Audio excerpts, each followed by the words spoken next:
A bombshell report is making waves, claiming Meghan Markle, in a fit of fury, hit Prince William with a direct 11-word demand.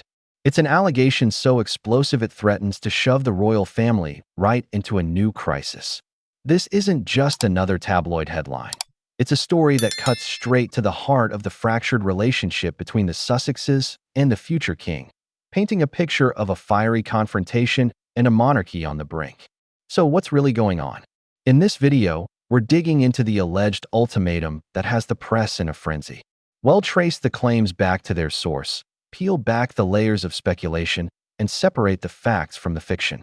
Because behind the sensational headlines of a furious demand, there's a much more complex story about security, status, and the ever-widening canyon between two brothers.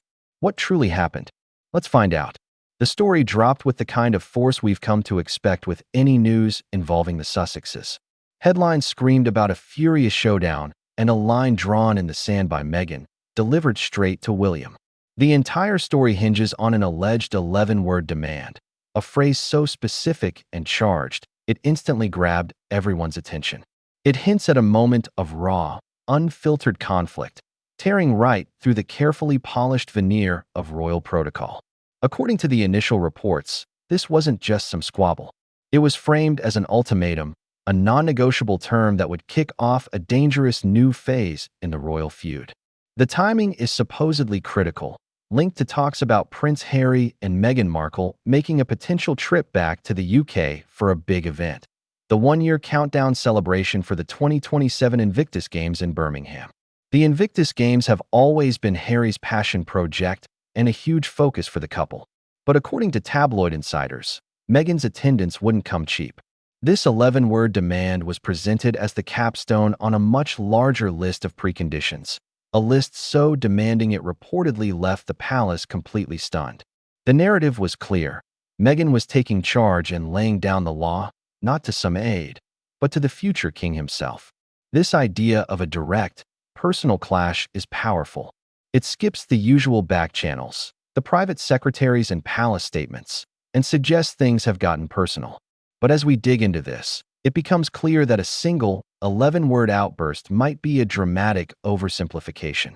The real story, according to the sources pushing these reports, isn't just about one sentence, but about a fortress of conditions Meghan expects to be met before she even thinks about stepping foot on British soil. Once the smoke cleared from the 11-word demand headline, a more detailed picture started to form, courtesy of tabloid sources and royal commentators. It turns out this was less about a single sentence and more about a whole laundry list of non-negotiable terms for any UK visit. And these aren't just polite requests. Insiders describe them as a series of demands that would essentially create a high-security bubble around the Duchess. First up is security, a topic that's been a painful and public battle for Harry for years. But these demands allegedly go way beyond basic protection.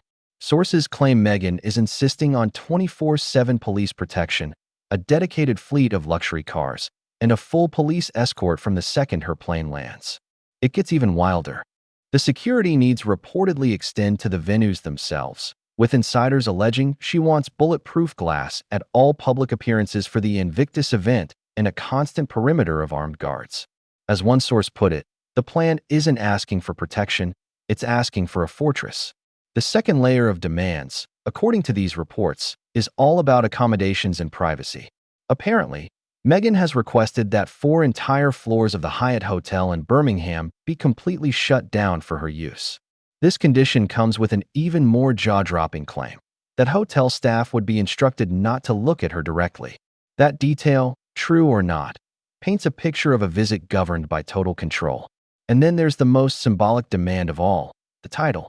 Sources allege that Meghan is adamant that everyone, from hotel staff to event organizers, must address her as Her Royal Highness the Duchess of Sussex. This is a huge deal.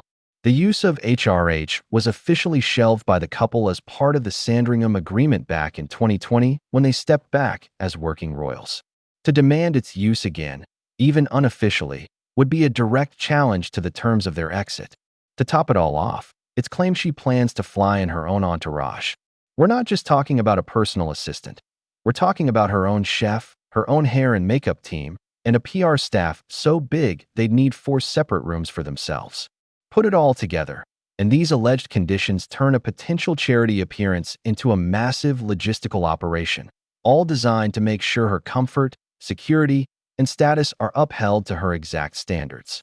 As this media storm crossed the Atlantic, all eyes turned to one person, Prince William. The reports didn't just list Meghan's supposed demands. They put the Prince of Wales right at the center of the fallout. It's understood that he would be the one to either approve or deny such an elaborate set of conditions. According to royal commentators and unnamed palace sources, William's reaction has been one of weary frustration. For years, the prince has reportedly moved past anger and into a phase of grim acceptance. He's said to be laser-focused on protecting the stability of the monarchy he's destined to lead, and he sees these public dramas as a major distraction from the crown's work. Royal experts suggest that William is drawing a hard line. The idea of a grand reunion, or of caving to a long list of demands, is reportedly for the birds. His priority is the monarchy's future, and he's said to believe that getting bogged down in what one expert called more psychodrama from Montecito just isn't an option.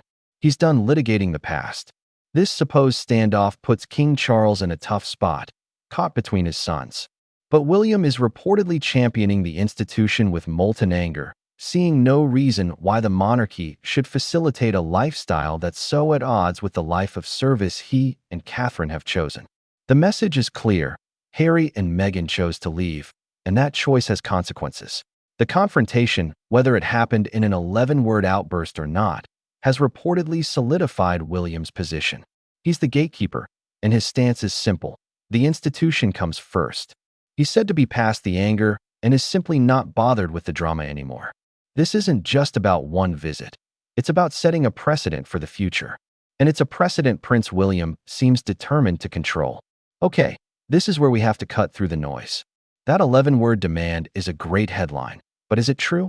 When we trace the origin of this specific claim, we find it's not recent at all. The allegation that Meghan furiously told William, "If you don't mind, get your finger out of my face," actually comes from royal author Tom Bower, describing a supposed argument from way back in 2018. At the time, spokespeople for the Sussexes called Bower's claims deranged conspiracy and melodrama. So, the main hook for this whole news cycle is actually an old, unverified story being passed off as breaking news. So what about the new list of demands for the UK visit? The claims about shutting down hotel floors, staff not making eye contact, and demands for bulletproof glass are indeed recent, but their sourcing is key. These details have come out exclusively through anonymous insiders quoted in tabloids and by celebrity commentators. There has been zero on-the-record confirmation from any official source, not from the palace and not from the Sussexes. In fact, one source reportedly close to Meghan has called the claims a complete fabrication, saying nothing about it is true. Without official confirmation, these all remain firmly in the category of rumor. The timeline needs a closer look, too. Prince Harry is a huge supporter of the Invictus Games, which are set for Birmingham in 2027. The reports of Meghan's demands are tied to a potential visit for a one-year countdown event in the summer of 2026. While that's plausible, framing it as a definite trip is getting ahead of things. The Invictus Games CEO in Birmingham has expressed hope the royals will attend the 2027 event, but noted it's too soon to say who will be there. Finally, there's the crucial context of Harry's security battle. The story is often spun as him simply losing his case and now making new demands. The reality is more complicated. Prince Harry did lose a high court challenge over the downgrading of his automatic police protection. However, the legal fight has been ongoing. His initial bid to appeal that decision was denied, but his legal team vowed to continue the fight.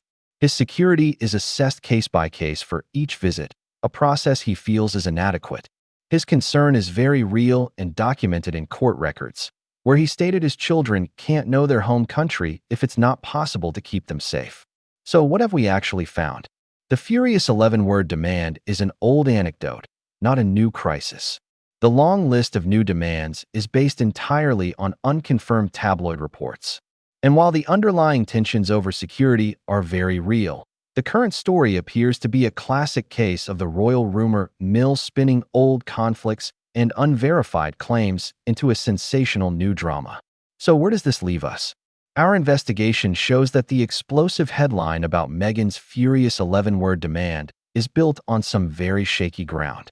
The core accusation is an 8-year-old, unverified anecdote, repackaged and mixed with a flood of recent, but equally unconfirmed, tabloid rumors.